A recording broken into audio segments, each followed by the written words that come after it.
안녕하십니까. 통일전망대 김필국입니다. 참여연입니다. 북한이 중국, 러시아와의 밀착을 한층 강화하고 있습니다. 러시아에 축전을 보내 긴밀한 협력을 강조하는가 하면 중국과의 정치 외교적 협력도 높여가고 있습니다. 한반도를 둘러싸고 한미일과 북중러의 대립 구도가 더 뚜렷해지고 있는데요. 김세로 기자, 하나씩 살펴볼까요? 네, 지난 9일은 2차 세계대전 당시 나치 독일이 소련에 항복한 날로 러시아는 전승절이라며 기념하는 날이었는데요. 북한 김정은 위원장은 푸틴 러시아 대통령에게 러시아에 대한 지지를 천명하는 내용의 축전을 보냈습니다. 적대 세력들로부터 가해지는 온갖 도전과 위협을 짚으시고 나라의 자주권과 존엄, 지역의 안정을 보장하기 위한 여정에서 앞으로도 계속 승리하리라고 확신합니다. 우크라이나와 이를 지원하는 미국 등 서방 국가를 적대 세력으로 규정하면서 러시아에 힘을 실어준 것으로 해석됩니다. 한편 평양 주재 러시아 대사와 직원들은 북러 친선의 상징으로 여겨지는 해방탑을 찾아 헌화했습니다. 이에 앞서 김여정은 지난 1월 러시아와 언제나 한 참호에 있을 거라면서 노골적으로 러시아 편을 들기도 했었는데 북러 밀착이 갈수록 강화되고 있습니다. 중국과의 밀착도 높아지고 있죠. 네, 지난 8일 왕야진 중국 대사가 최선희 외무상을 예방했는데요.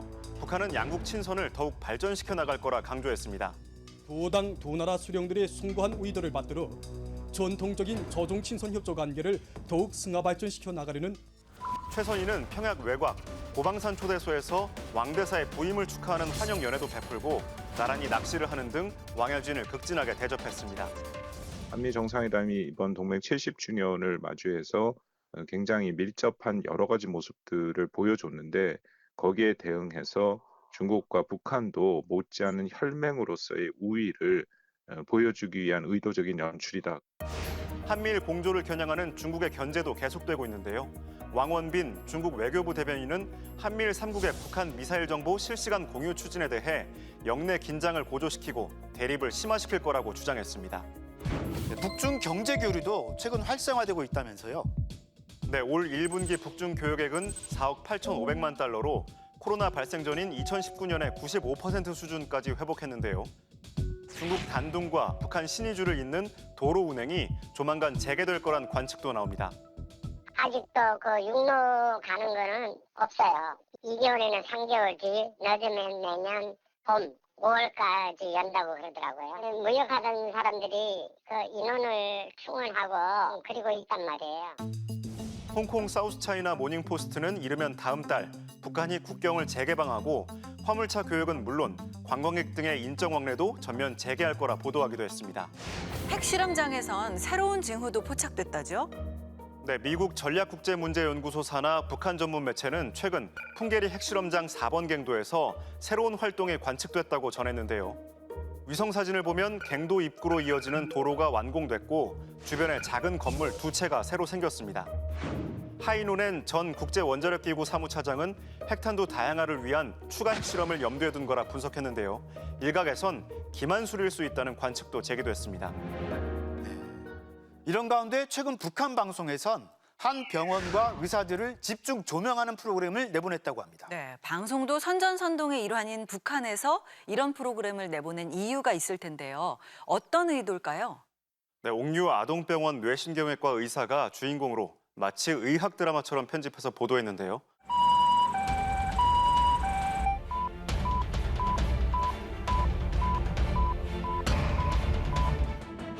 태어난 지 일주일 된 아기의 척수신경 수술에 성공했다고 대대적으로 선전합니다. 지금까지 갓난아이 환자들에 대한 마취는 많이 진행해왔지만 그때 난 지 한 주일밖에 안 되는 환자의 척수막류 수술은 정말 힘들었습니다. 북한은 2013년 개원한 이 병원을 김정은 위원장의 치적 중 하나로 꼽는데요.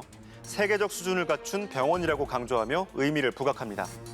남쪽 의사들하고 같이 가서 디스커션도 했거든요. 우리나라 못지않게 시설을 갖추고 있죠. 그리고 인력들도 보건성이 아니라 아예 국가 보위부 차원에서 최고 인력들을 배치시켜 놓고 있기 때문에 결국 체제 선전을 위한 거다 이 말이죠.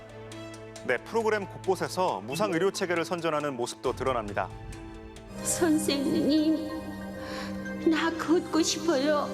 당에서 훌륭히 꾸려진 우리 병원의 덕을 보지 못한다고 볼 때 정말 의사로서의 양심이 허락치 않았습니다. 또 주민들이 똘똘 뭉쳐 생명을 살렸다는 식의 감성적인 접근이 매번 뒤따르는데요. 전신 3도 화상 환자를 위해 너도 나도 피부 조직을 주겠다고 나섰다거나 수백 명의 사람들이 정형외과 수술실 앞으로 물밀듯이 모여들었습니다. 자기의 피부를 먼저 떼달라고 앞을 다투었고 환자를 위해 의료진이 직접 수혈해 목숨을 구했다는 식입니다. 생명을 다투는 긴급 수술을 받게 되었을 때 그를 살리기 위해 서슴없이 피를 바치고 주민의 결속으로 어려움을 극복할 수 있다는 걸 강조하려는 의도로 보이는데요. 이런 선전 영상에도 불구하고 북한의 전반적인 의료 환경은 상당히 열악한 것으로 알려졌습니다. 다른 소식도 알아볼까요? 북한 중학교에서 디즈니 만화 영화로 영어를 가르친다고요? 네, 북한에선 엘리트 학교로 알려진 김철주 사범대 부속 세거리 초급중학교 수업 장면이 방송에 나왔는데요. 교실 텔레비전에 익숙한 캐릭터가 보이죠. 디즈니 만화 영화 겨울왕국의 안나와 엘사인데요. 칠판에는 노래 가사도 적혀 있습니다. 우리는 문법 위주의 교육으로부터 회화 위주로 넘어가게 되었습니다. 그렇게 되니 학생들이 외국어에 취미를 가지게 되었으며 북한은 반동문화 사상 배격법을 제정해 외국 영상을 보면 처벌하도록 하고 엄격하게 통제해왔는데요. 교육 목적으로 일부 장면만 편집해 사용하는 거라는 분석이 나왔습니다. 네, 김세로 기자 수고했습니다.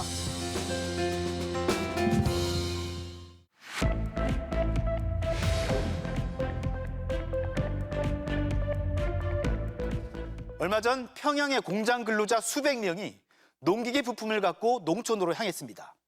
일종의 대규모 긴급 출동 서비스 팀을 급파해야 할 정도로 북한 농촌 상황이 좋지 않다는 말이겠죠. 네, 코로나 위기가 풀리면서 중국에서 쌀도 일부 들여오고 있지만 여전히 북한의 쌀값은 높고 식량 사정은 어렵다고 합니다.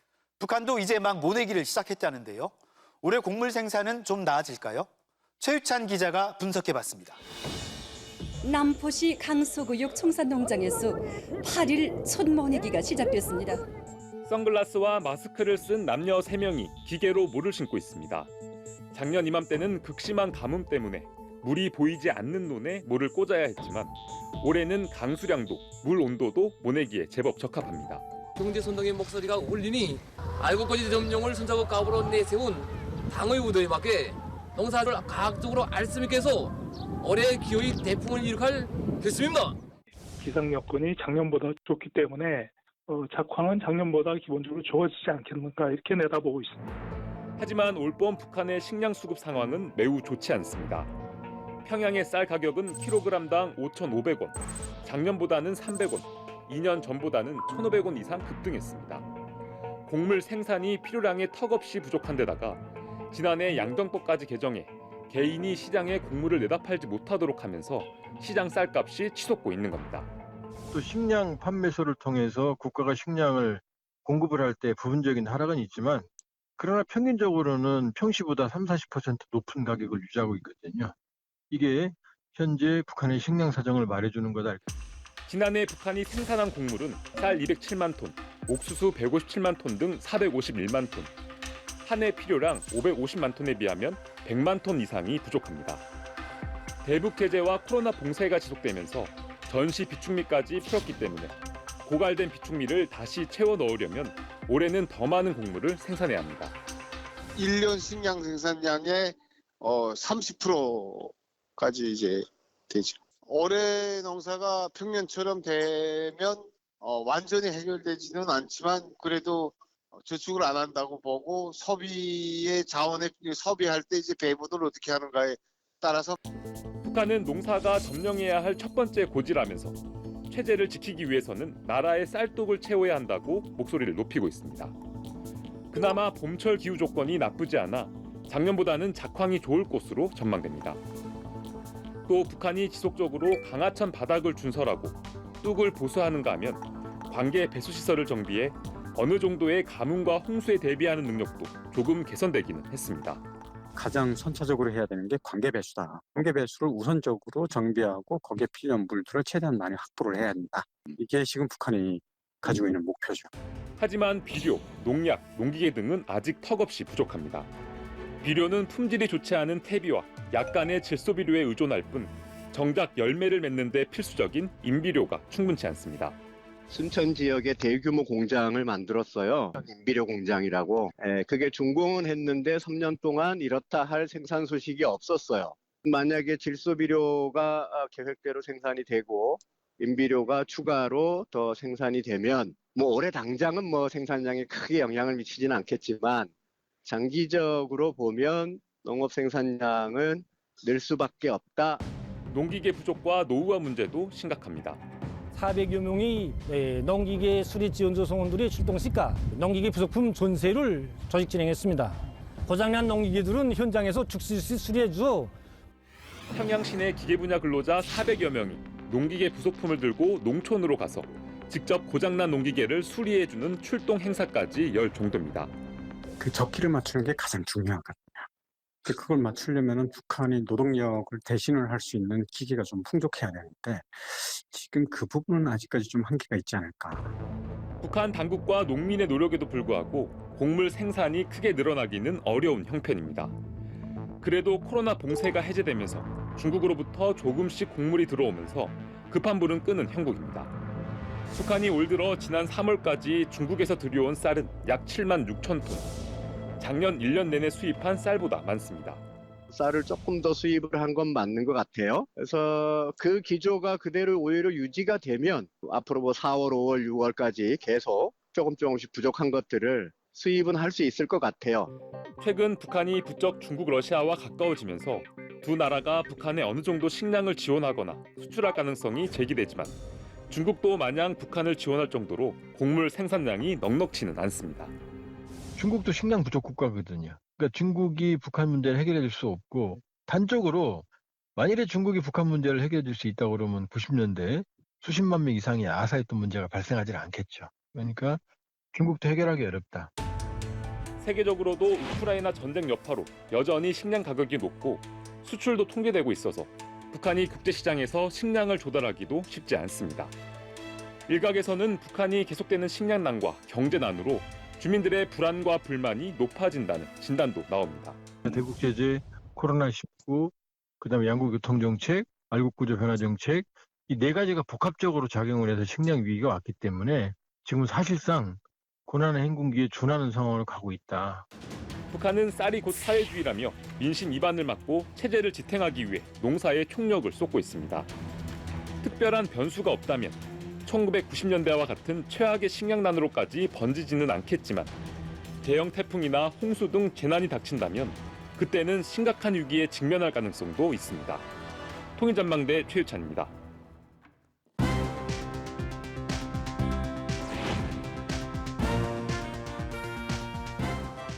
전기요금에 이어서 가스요금도 인상될 거라고 하는데요. 요즘 여기저기서 에너지 요금이 이슈가 되고 있습니다. 북한은 어떨까요? 오늘 알아보겠습니다. 함께 하실 두 분입니다. 어서 오세요. 안녕하세요.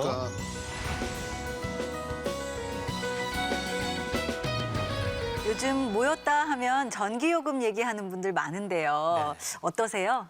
네, 북한에선 요금이란 말보다 사용료라는 말을 이제 많이 쓰는데 이게 오르면 좀 난감한 일이 많아질 것 같습니다. 그래서 그렇지 않아도 지금 TV 리모컨은 띄웠거든요.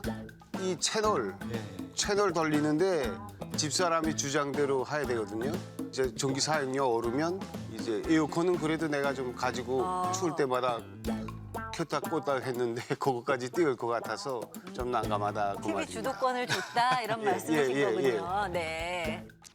우린 일단 요금에 대한 걱정을 많이 하잖아요. 그런데 북한의 만성적인 에너지 부족이 문제인데요. 최근 북한 매체에선 눈여겨볼 만한 모습도 등장합니다. 풍력 발전기가 돌아가는 풍경. 북한의 대외선전용 트위터 계정으로 추정되는 평양투데이가 지난해 말에 공개한 사진입니다. 풍력 발전기와 태양광 패널이 결합된 가로 등이 인상적입니다. 네, 보시는 건 평양의 새집들이 풍경인데요. 집집마다 태양광 패널이 설치돼 있습니다. 이렇게 농촌에 있는 단층짜리 주택은 물론 평양의 70층 아파트 옥상에도 태양광 패널이 설치된 걸 볼 수 있습니다. 하루에 해가 많이 비칠 때는 18kg까지도 생산이 됩니다. 북한에서도 태양광 발전, 그다음에 풍력 발전 이건 이전부터 많이 그 이야기가 되던 거고요. 90년대 넘어서서 이제 북한의 시장이 형성되고 중국 제품들이 북한 시장에 들어오면서 중국에서 들어온 중국산 이제 그 소형 풍력 발전기가 이제 헌수품으로도 됐거든요. 그래서 여성들이 시집 갈 때 좀 이제 던점 있고 괜찮게 이제 잘 사는 집 그 딸들은 그거 이제 요만한 트렁크에 다 그거 들어가 있는데 그거 이제 헌수품으로 가면 정말 이제 그 좋아했던 그런 기억도 있습니다. 네. 북한 주민들은 이 에너지, 그중에서도 전기 에너지를 주로 어디에 쓰나요? 주로 이제 TV하고 조명을 많이 쓰고요. 그다음에 이제 수도도 가끔씩 쓰거든요. 그래서 상수도가 잘 돌아가지 않으면 그 자체의 그 우물이 있는데 그냥 사람이 이제 펌프질하기 힘드니까 자그마한 이제 전동기 가져다 놓고 쓸 때가 있고요. 그다음에 냉동기, 그리고 세탁기 있는 집에서는 세탁기 이런 것들을 이제 많이 쓰고요. 기본적으로 난방하는 데는 이제 전기 난방은 하지 않습니다. 네. 북한의 전력 부족 상황을 알 수 있는 대표적인 것이 바로 정전일수입니다.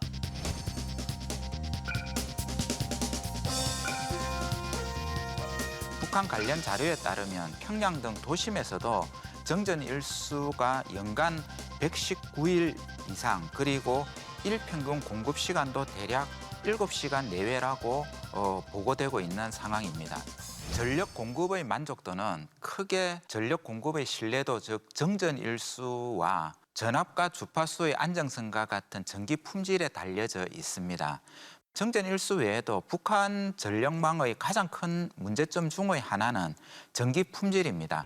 전압이나 주파수가 너무나 흔들흔들 거려가지고 북한 일반 가구에서는 220V 전압이 150V 이하로도 내려가기 때문에 우리가 흔히 변압기라고 말하는 도란스라 같은 그런 제품들을 상용적으로 사용하고 있는 그런 형편입니다. 한마디로 대단히 열악한 전력 공급 시스템에서 살고 있다고 볼 수 있겠습니다. 그렇군요. 쓸 곳은 많은데 에너지가 늘 부족한 북한. 그래서인지 주민들은 이 다양한 방법으로 에너지를 자급자족한다고 합니다. 여기는 평안남도 대흥군. 대동강 상류 지역의 이 산골 마을에서 손꼽는 자랑이 있다고 합니다. 바로 소수력 발전소입니다. 우리 뒤에는 거물천이 흐르고 있습니다. 여기에 물기를 내고 발전소에서 수십 킬로 전기가 생산돼 나옵니다. 이 전기로 아이들이 공부하는 학교에도 보내주고 이 안에 모든 주민들에게 다 공급해줍니다, 전기를. 지금 보시는 건 띄우개식 발전소인데요. 수차와 발전기, 띄움 장치 등을 흐르는 물에 설치해서 에너지를 생산하는 방식이랍니다. 네, 소규모의 물로 전력을 만든다, 그러는 발전소다 해서 소수력 발전소 이렇게 부르는 것 같은데요. 북한에 계실 때 이 소수력 발전소 만들어 본 적 있으세요? 3대 혁명 소절하고 대학 졸업하고 3년씩 나가 있는 게 있거든요. 네. 그때 이제 만들어 봤어요. 근데 사실 소형 발전소가 하천에 물을 이제 그 뚝을 쌓아가지고 물 잡아서 돌려서 이제 낙차를 이용해서 하는 건데 자연의 영향을 많이 받습니다. 일단은 가물면 물량이 차지 않아서 안 되고요. 겨울엔 바로 얼어버리거든요. 그러니까 1년에 한 5개월 정도 사용하면 정말 잘 하는 거고, 사실 소형 발전소를 만들려고 해서 만들어 놓기는 했는데 그렇게 이제 도구를 본 것 같지는 않습니다. 네. 소수력 발전이라고 하면 지역에 있는 하천이나 강가에 약간의 물량과 약간의 고저 낙차를 이용해서 수력 발전을 하는 방식입니다. 그러니까 물량도 적고 낙차도 굉장히 낮기 때문에 발전량 역시 적고 대략 한 개 소수력 발전소당 수 킬로와트에서 수십 킬로와트 정도 되는 수준입니다. 예를 들어서 10킬로와트 같으면 남한의 3가구에서 5가구 정도가 쓸 전기 양이라고 생각하시면 되겠습니다. 네, 그러니까 궁여지책이군요. 네, 네. 그러게요. 네. 네, 북한 농촌에서는 또 하나 메탄가스도 강조합니다. 농가 마당 한쪽에 보이는 거대한 물체, 메탄가스를 저장하는 탱크입니다. 가축의 배설물이나 풀과 지푸라기 등을 이용해 메탄가스를 만들어서 취사 등에 이용한다고 합니다. 네, 대형 목장이 있는 북한 강원도 세포지구에는 이 메탄가스 체계를 구현해 활용하는 살림집들이 건설되기도 했습니다. 평안남도의 한 마을은 이런 식으로 메탄가스를 활용해서 땔감 걱정이 없다고 선전하기도 합니다. 집집에 돼지 한 마리만 기르면 여기서 나오는 폐설물을 가지고도 식구들의 식사 보장을 위한 메탄가스를 충분히 얻을 수 있다고 합니다. 메탄가스는 뭐 닭똥이나 이런 것에다가 그 잡초 이거 넣어서 이제 가스가 생성되는데 이 가스를 집합을 시켜가지고 압축을 해야 돼요. 거기서 나오는 전력으로 다시 이제 물을 데워서 발전기를 돌리는 게 이제 한데 지금 북한에서 하는 거는 전기 생산보다는 이제 취사 원료 그러니까 이제 밥이나 요리할 때 그걸 이제 만들어서 이용을 많이 하는데 가축 축분이 정말 많아야 되거든요. 근데 사실 집집마다 소 한 마리 있고 돼지 2마리 있고 원료 문제부터 시작해서 정밀도 문제, 압축 기술 여러 가지 문제가 이제 걸리기는 하는데 그런 대로 잘만 되면 꼭 먹고 알 먹고 둥지도록 불 뗀다고 이제 했던 게 메탄가스가 강조할 때 북한 정책에서 자주 했던 이야기입니다. 네. 북한의 에너지 정책은 다른 정치, 외교, 사회, 경제와 마찬가지로 자력 경쟁을 강조하고 있습니다. 거기에 덧붙여서 재생에너지를 최근에 들어서 북한 당국이 강조하고 있는데 신재생 에너지의 공급량을 저희들이 추론을 해보면 이 추론은 국내 태양광 이용률 15%에서 18% 정도로 추론을 하면은 대략 한 2억 킬로와트-아워 정도를 공급한다고 추정이 되고 있습니다. 기타 다른 신재생 에너지를 합치더라도 저희들이 추정하기에는 북한 신재생 에너지가 전체 전력 공급량의 1.3에서 1.5% 정도 된다고 보여집니다. 지금 말씀 나눈 것처럼 북한은 에너지 생산 사용에 있어서도 자력갱생을 강조해왔습니다. 최근에는 각 시군의 역할을 강조하는 법까지 만들었다고 합니다. 2021년 열린 북한 최고인민회의, 시군 발전법을 제정했는데요. 강하천의 중소발전소 건설과 자연에너지 이용 범위 확대와 관련해서 예산, 즉 사업 추진에 수반되는 비용을 시군에서 담당한다는 내용을 담고 있습니다. 네, 북한 매체는 자체적으로 전력 문제를 해결하는 것을 독려하면서 만성적인 전력 난관을 돌파하는 지역들을 소개하기도 합니다. 자력갱생을 강조하는 것으로도 모자라서 이렇게 법까지 제정하는 데는 어떤 의도가 있겠죠? 사실 시군발전법이라는 건 지방에 있는 자체의 그 잠재력을 활용하는 게 이제 가장 기본적으로 되어 있는데 이게 사실 어떻게 보면 중앙이 기본적으로 전력을 생산해서 공급하던 이전 시스템에서 자체로 알아서 하라. 이렇게 되면 사실 지역끼리 또 경쟁이 또 생겨요. 그래서 자력갱생이라고 하지만 실질적으로 돈도 있어야 되고 그 지역에 또 필요한 어떤 자원이 있어야 되는데 이게 그런 게 없는 지역도 있거든요. 가면 이제 전력 쓰는, 전기 쓰는 데서도 부익부 빈익빈 현상도 이제 나타날 수 있고 이게 그러면 지역 간 격차가 더 심해서 전기 안 하는 데서 누가 살겠다고 하겠어요. 이제 그런 현상이 나타날 것 같습니다. 에너지 문제를 실질적으로 해결하기 위해서는 어떤 방법이 있을까요? 제가 생각하는 유일한 해결 대안은 남북한의 핵 폐기를 전제로 한 정치적인 합의에 근거를 해서 남북한 전력 협력 정책을 시행하면은 북한이라는 한 개 국가의 전력 인프라를 새롭게 다시 까는 방법이 있을 것입니다.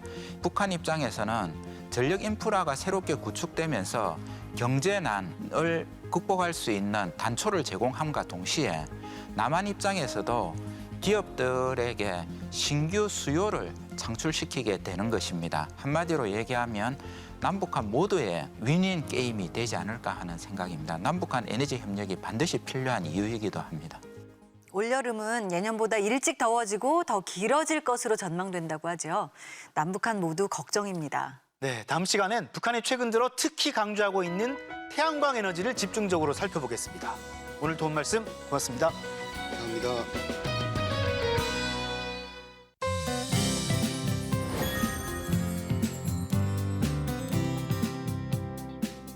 농촌에 가서 농사 지으며 인생 2막을 시작하겠다는 귀농의 꿈 꾸시는 분들 많죠. 남한에 내려와서 이런 꿈을 펼치고 있는 탈북민도 적지 않다고 합니다. 네, 이런 탈북민들이 도움을 주고받던 남한 농민들과 함께 그동안 직접 키우고 만들어낸 농산품을 가지고 소비자들을 만났다는데요. 그 현장을 이상현 기자가 찾아가 봤습니다. 충북 음성에 있는 한 밭에서 마늘종을 뽑고 최근에 심은 대파 모종을 살뜰히 살피고 있는 중년의 여성들. 야, 잘 나왔다. 진짜 이쁘게 잘 나왔다, 야. 다 살았어. 살기 좋은가? 탈북 후 도시에서 생활하다 이곳에 정착하며 농사를 시작한 탈북 여성들입니다. 사투리 다 나와. 일 없습니다. 여기는 일이 없을 때라 일이 없습니다 하는데. 괜찮아요. 이렇게 말하니까 조금 더 일 없습니다. 북한에서는 그냥 오늘 점심 먹었다면 저녁끼를 계속 생각하잖아요. 그런데 여기는 일단 내가 움직이면 내 발자국을 띈다면 일단 돈을 벌게 되고 그리고 여기 시골에 와보니까 주민들이 너무 마음이 인심이 너무 좋아요. 이렇게 10여 명이 한 동네에 모여 살며 품앗이처럼 서로 일손을 돕고 농사 정보도 공유하고 있는데요. 전국의 이런 탈북 농민들은 통일에 관심이 많은 남한 농민들과 함께 4년 전 서로의 상생 방안을 고민하고 실천하는 단체를 하나 만들었습니다. 사실은 탈북민들이 농업에 가면 좋겠다라는 희망, 배고파서 다 왔잖아요. 농촌에서 배불리 먹고 살고 싶은 생각은 있으나 농촌에 가기가 굉장히 두려운 거예요. 파견지인 아무도 없잖아. 우리가 따지고 보면 이방민인 거예요. 또 정작에 생산을 해놨어도 판로를 모르는 거예요. 그러니까 막연하게 생각하는 거예요. 그래서 이래서는 안 되겠다.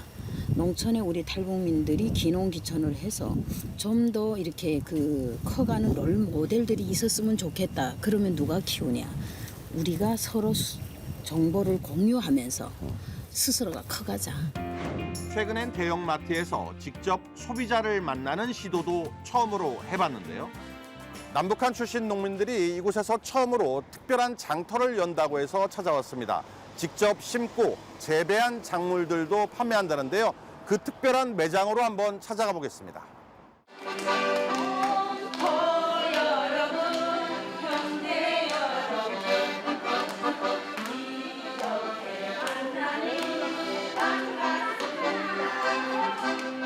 아코디언 노래가락에 맞춘 춤 사이로 시선을 사로잡던 마트 내의 행사장.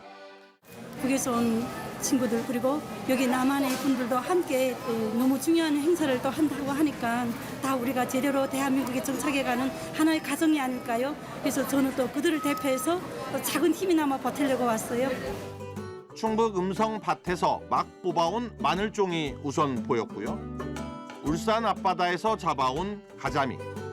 배에서 우리 신랑이 이렇게 잡아오면은 그거를 제가 직접 손질해가지고 방건조까지 해가지고 지금 포장해서 지금 다 이렇게 나가는 거예요. 전남 여수에서 직접 기른 모신잎을 넣어 빚어낸 송편.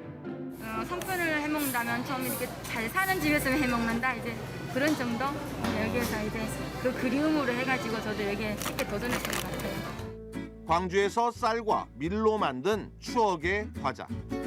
이거는 명절이나 김일성이 김정일이 생일 때 선물 봉투에 담아 나오는 걸 많이 먹었지 평소에는 좀 먹기 어려우거든요. 대한민국은 이게 식자재가 흔하다고 많이 풍부하다 보니까 평상시에도 내가 먹을 수 있는 거 만들 수 이게 지금 쉽게 구할 수 있게 됐더라고요. 이렇게 전국에서 모인 탈북 농민뿐만 아니라 이들과 함께 통일 농업을 꿈꾸는 남한 출신 농민들도 가세했습니다. 전북 익산에서 탈북민들을 고용해 멜론 농장을 운영한다는 20대 청년. 남한 사람들도 빨리빨리인데 북한 분들이 더 빨리빨리 하시는 거예요. 더 빨라요? 근데 이게 안 좋은 점은 빨리빨리 해서 안 좋다고 생각했는데 막상 학습을 해버리니까 엄청 잘 빨리 배우시더라고요. 스펀지처럼. 그리고 엄청 우호적이고 밝은 에너지다 보니까 막 농사라는 게 힘들지 않습니다. 강원도 원주에서 30년 넘게 양계 농장을 운영 중인 베테랑 농민.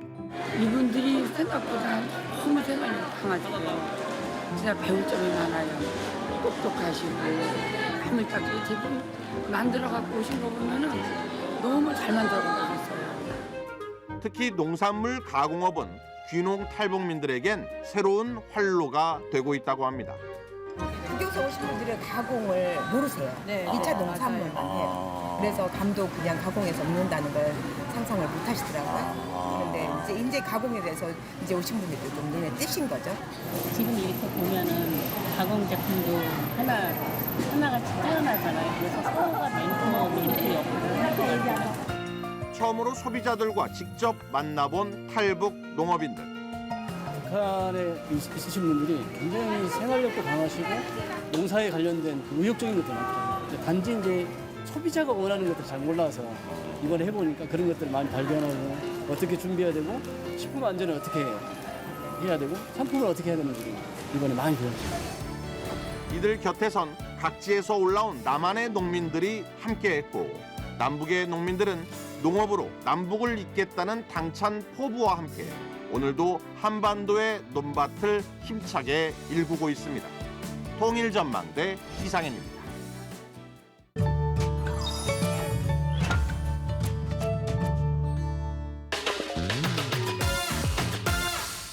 쓸게요. 열주머니? 아니 담주머니 아니면 열주머니 같아. 담주머니요. 소화를 돕기 위해 간에서 분비되는 즙을 잠시 저장해두는 주머니인 쓸개. 북한에서는 열주머니라고도 부릅니다. 맞췄네요. 맞출 줄 알았어요. 아깝네. 한 글자 차이네. 와, 아깝다. 나 알았는데. 아까 말을 조금 더 배울 수 있어서 좋았고 새로운 경험을 해서 신기했어요. 5월 셋째 주 월요일, 모레는 성년의 날입니다. 올해 성년이 되시는 분들 축하드리고요. 이제 어른으로서 책임감 있고 당당한 청춘이 되시길 응원합니다. 모레는 또 스승의 날이기도 하죠. 고마운 선생님께 감사하다는 말씀 전해보는 건 어떨까요? 통일전망대 다음 주도 알찬 내용으로 찾아오겠습니다. 고맙습니다.